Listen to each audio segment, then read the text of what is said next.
ahure mbere abarokotse bo mw'ihanga ryanje bazobatwara. Aha, aya n'amajambo yanditswe, ntidutangare ngo bariko babigira gute canke biriko bimeze gute, ni ivyahanuwe, ntibishobora kugenda ukundi. Twumvise yuko abanyamerika bazanye ubwato bukomeye, ibihugu vy'i Burayi na Amerika vyarashigikiye Isirayeli, nk'uko bayibwiye bati wewe watewe none nukore ico ushaka. Niko biriko biramera, ariko kandi ntawogereranya mu vyerekeye inkomezi za gisirikare abantu ba Hamas n'abasirikare ba IDF, Israeli Defense Forces. Abo ni abasirikare bakomeye, bigisha abandi bose bo kw'isi, nibo ba tekinoloji. Ariko ubu niko bimeze. Twamaze kumva umushikiranganji w'imigenderanire za Leta Zunze Ubumwe yashitseyo, uwo mu Budagi yagiyeyo, urongoye ubumwe bwa Buraya yagiyeyo, urongoye inama mpuzamakungu ONU yagiyeyo.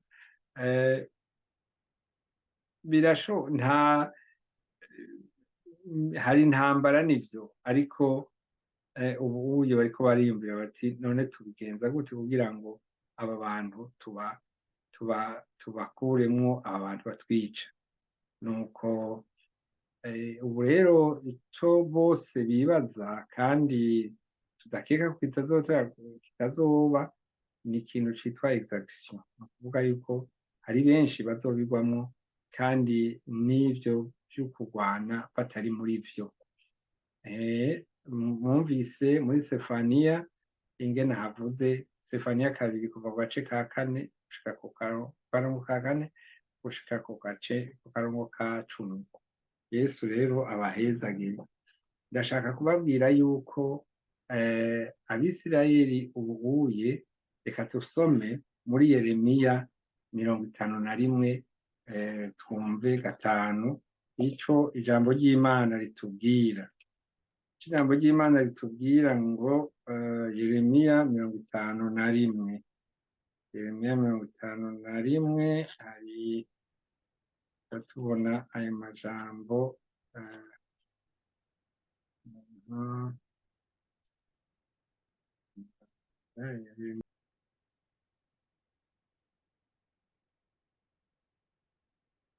Yeremiya 51 umurongo wa 5 havuga aya majambo, muyumve neza. Avuga ngo kuko Abisirayeli atari ntabwa canke abayuda, ku Mana yabo niwe uhoraho nyene ingabo, naho igihugu cabo cuzuye ivyo bacumuye ku wera Abisirayeli w'Abisirayeli. Kuko Abisirayeli atari ntabwa canke abayuda, ku Mana yabo niwe uhoraho nyene ingabo, naho igihugu cabo cuzuye ivyo bacumuye ku wera w'Abisirayeli. Igihugu cabo cuzuye ki? Ivyo bacumuye ku wera w'Isirayeli. Nagenda kwibutse inshuti yanje, Abisirayeli uko bashika imiliyoni nyamba ari 8, bafise n'abandi Bisirayeli benshi baba mu hanze. Muri Amerika honyene bavuga ko hashobora kuba hari miliyoni 5. Kanini Buraya bariho, bafise n'amashirahamwe bayoboye. Ngo muri bo abakristo baba muri Isirayeli ni 180,000. ni ukuvuga nka kabiri, munsi ya 2% y'abanyagihugu. Numva ko hanyuma twe tukaba tuzi yuko nta munyabyaha azoja mw'ijuru atavyihanye. Ikindi dusanzwe tuzi ko Yesu Kristo niwe nzira, ukuri n'ubugingo. Abantu ntibamwemera Yesu Kristo nk'umwami n'umukiza wabo, oya, ariko bafise ico Imana yabemereye, yavuze ngo gifise abasirikare benshi. Namye numva bavuga yuko hariho abasirikare bashika 180,000, hanyuma hakaba muri bo kandi bamwe bita aba reserviste, ni ukuvuga abakukuruke canke abavuye mu gisirikare bakabagumiza mu buryo bw'uko bashobora kuza iyo habaye ivyago canke ingorane, 300,000. Nuko nabo ni benshi, nuko niko bimeze. Abo nibo bariko rero ubu bariko bariyumvira ingena bazokora kugira ngo bahashe abo bantu bo muri Hamas. Amasanamu yo muri igihugu ca Israeli ubuye arateye ubwoba, arateye ubwoba. Nibaza ko mwamaze kuyabona. Ego, nipfuje kugira ngo tuganire, kugira ngo ndabugurure amaso canke mpwema bugurura amaso, nico nipfuza ko mumenya. Ubuye hariho abantu benshi bashobora kukubwira bati niwifatanye n'Abisirayeli, niwifatanye nabo ubaterere kuko barabikeneye. Nivyo, uwabuze wese arakeneye gushigikirwa. Narababwiye yuko igihugu ca Israeli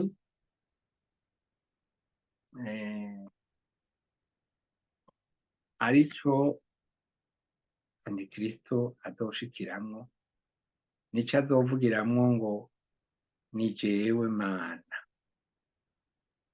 ni jewe Mana. Bisigure ngo iki? Bisigura ngo igihe azojayo, bonyene bazoba bamwitumiriye, bamwakiriye, bamunezerewe, kandi ngo iyo mpwemu y'uwo muntu iriko irakora nubwo tutayibona. Iyo mpwemu y'uwo muntu canke y'uwo musatani canke y'uwo Antikristo iriko irakora. Munkundire ndababwire rero kugira ngo mumenye Yesu ari mu kuza. Imbere y'uko aza ariko hari ikizira kizohagarara hera. Ikizira kizohagarara hera n'umuntu azogenda hariya akavuga ati ubuye ni jewe Mana, nimusenge jewe.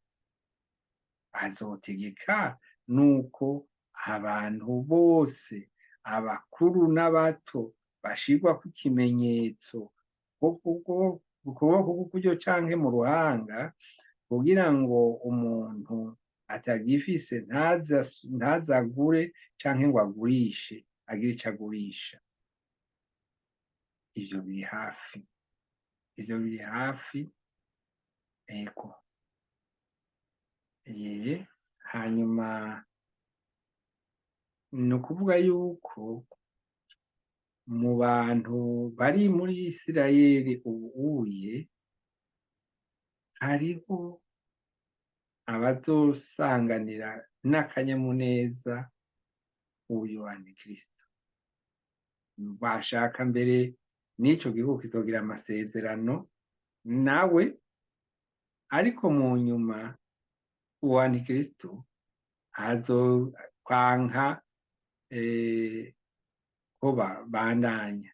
Ni ukuvuga igitegekanijwe nuko bazosubira gutanga amashikanwa kumwe bahora bahereza ibikoko bazosubira kubigira, ariko bivugwa ko hazogera ikindi gihe akavuga ati nimubihagarike ivyo bintu ntavyo nshaka.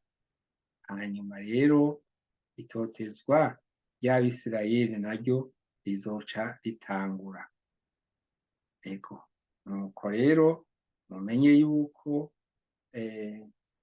hariho vyinshi bikorwa ubuye kugira ngo uwo mugwanizi, uwo yita Kristo azoze i Yerusalemu kugira ngo avuge yuko ari we Mana. Uwo rero azoza hehe? Azoza muri ya ngoro ya gatatu niyasubira kubakwa, kandi iyo ngoro ya gatatu ya Salomo bamaze kuyitegura, bateguye ibintu vyinshi cane. N'iyo urondeye muri internet urashobora gusoma troisième temple de Jérusalem, uzobona ibintu bitangaza cane. Mu minsi heze narabibabwiye ejo bundi ko bishoboka ko ikibazo co kubaka irya ngoro bagikemura muri ino minsi. Bisanzwe biboneka yuko ugiye i Yerusalemu ikintu ca mbere ubona naha hantu hari iyo kupole, hari aho hantu hasa n'umuhondo ni nk'izahabu, ni umusigiti umusigiti uri Yerusalemu. Mukamenya ko Yerusalemu ari umuji wa gatatu mweranda ku Bisilamu. Uwo muji wa gatatu no kuvuga uwa mbere ni Maka, uwundi ni Medine, uwundi nawo ni Yerusalemu. Bivuga ko ngaha yahaboneye Imana, yahaganiye n'Imana, kandi ko ni vyinshi mu bibaza abafise ubwo kwizera. Naha no kuri iki murayibona ni ejo bundi aho nababwira yuko nkundire ndabasangiza ikintu. Nababwiye yuko nihakanye igitabo nanditse, navyanditse mu rurimi rw'igifaransa, hanyuma rumwe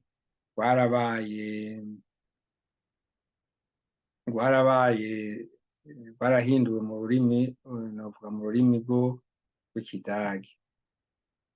Hanyuma ubwo rwahinduwe mu rurimi rw'ikidagi,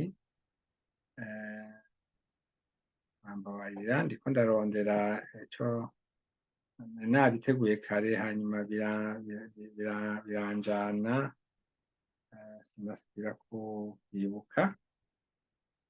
Ndababwira igituma nashitse kuri iyo ngingo itoroshe yo kuvuga ati jewe ibi bintu ndabivuguruze, ari uko birimwo vyose ari ivyo kuvuguruza, ariko ari kubera ibice bimwe bimwe canke ibintu bishobora gutuma abantu biyumvira nabi canke bagakoresha ukwizera ukutari. Aha ni ikarata ya Isirayeli. Isirayeli iri ngaha, Isirayeli iri ngaha, urabibona. Irani iri ngaha, ariko mu bihugu bagiye bavuga bidogera ni Irani, ni Turikiya, Libani iri mu buraruko bwa Isirayeli, na Siriya, hanyuma na Misiri hano, na Katari. Katari iri ino mu bice vy'ino. Ivyo baravyidogeye ko vyoba ari gutanga amafaranga, ariko aha siho nagomba kuza, nuko nyene ifoto nayo ndayisanze ngaha. Nashaka kubereka ibi bitabo, nivyo nashaka kubereka. aha ahabonye niho ahaye niha muri iki kibanza niho hariho hari ya ngoro yari yubatswe. Aha mu minsi iheze no kuhaja byarazira kandi ubu birazira utari mu bizera nkabo mu bisanzwe ntibagukundira kwinjirayo, ariko hamaze iminsi bagenda mbere bakanahatatira. Ejo numvise umukozi w'Imana ariko aravuga ngo birashoboka yuko iyi ngoro bayisambura. Ikibazo rero kiriho naravyanditse no muri ibi bitabo nyene, abantu bose bafise ukwizera kwa Islam bazohagurukira rimwe, ariko rero muri ibi bihe biragaragara biraboneka yuko niyi ishobora kugira ikibazo. Ibizokurikira ntavyo nzi, sinobibabwira ko vyinshi kuko nohava mvuga ivyo ntaje ntazi, ariko reka tugaruke kandi hano. Rero ku rupapuro rwa 49 rw'ico gitabo hari ikintu novuga nti Imana yari yanyeretse aho muri Israeli. Navyanditse mu rurimi rw'igifaransa mvuga nti somere navuze yuko quelque chose titre umutwe wangu ngo nzoha amahoro Israeli, ngo nzobaha amahoro. Quelque chose semble planer dans l'air, quelque chose de lourd me tient en haleine. Ngo hari ikintu kitutumba kandi gikomeye kimbuza no guhemura. Les milliers d'hommes et de femmes, enfants comme adultes, qui font la ronde devant le mur, semblent en avoir conscience. Abantu bose ariko baca ngaha, baba abagabo, abana, abakuze, abato n'abashaje, bose menga barabizi. Ni kuva ni ngaha nta nkoho nigeze numva, ariko inkoho nabonye ngaha sinomenya no kuziharura. Muri Israeli rero ni ahantu hatangaje. Ugiye kw'isoko zibona nk'abantu babiri baciye ngaho bambaye ibisivile bafise inkoho, hirya no hino hama amasirene vya bindi bivuga ngo abantu bamana umutima mu mutwe. N'ibisanzwe niko bisanzwe rero. Jewe vyarampahamuye igihe nariyo. Yego. Ariko kandi ico nariko ndavuga ubwa mbere n'icatumye nandika n'iki gitabo bari ukugira ngo usengere Israeli. Navuze ngo malgré tout ce qui nous divise, ce qui divise les chrétiens, Israël se révèle être la preuve de notre unité obligatoire. Ngo naho hari ibintu vyinshi bidutanya, Israeli iragaragara ko dukwiye kugira ubumwe hagati yacu, kuko twama turiko dukurikira ibintu bimwe, twama turiko tuja ahantu hamwe, tuja kuraba kubera umukiza wacu, tuja i Betelehemu, tuja ku ruhome, tuja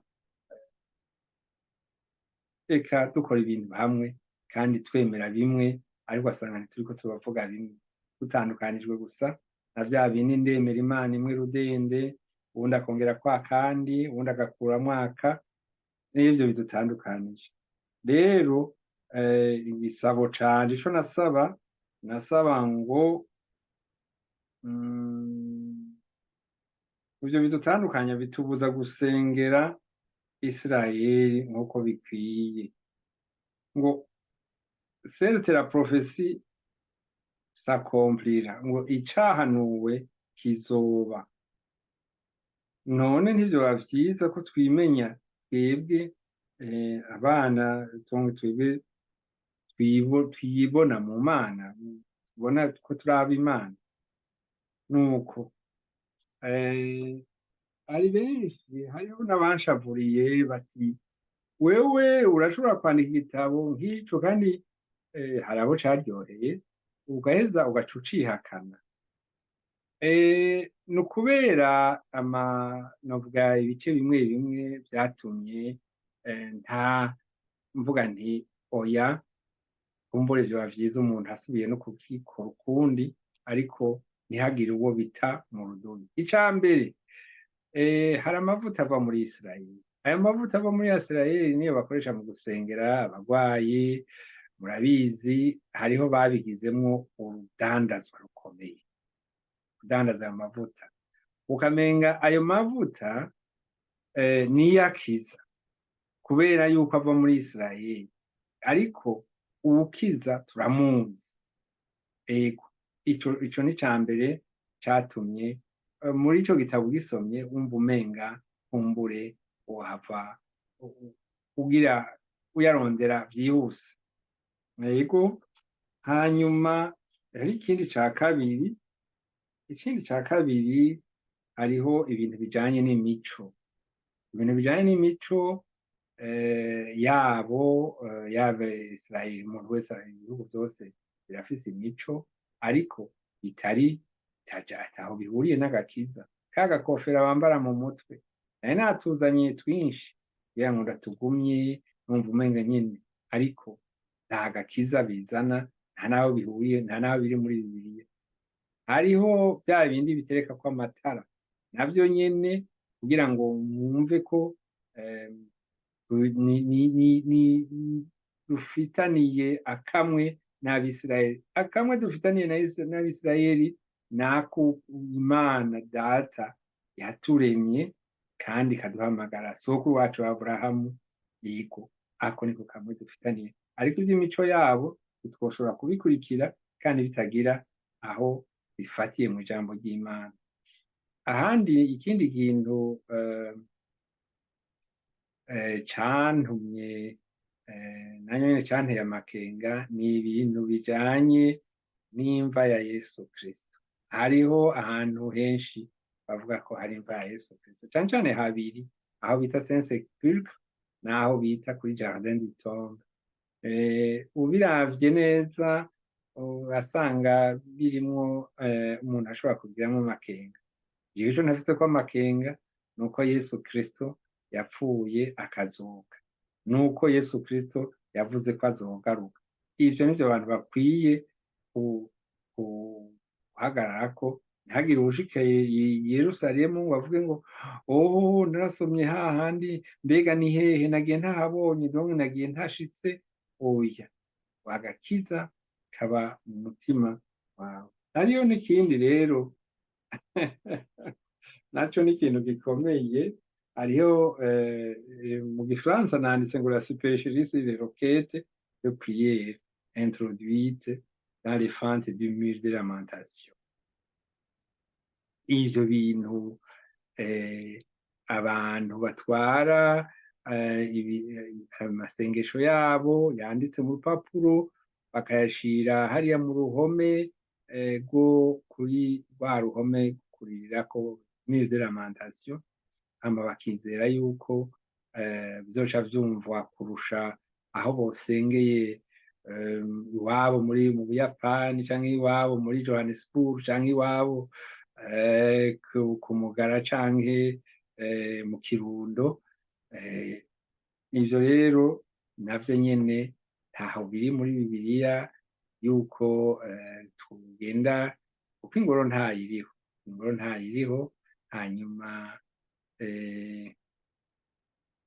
aho hantu maze gukurikirana neza narababwiye abawusoma ku rubuga rw'iwanje bobibona yuko mu vy'ukuri turya dupapuro hari abaza bakatwegeranya bakatujana, abo rero nabo mw'idini yo muri Judaisme, bakatujana ahantu ngo bakaduturira tuja ku Mana n'ibindi nka bimwe.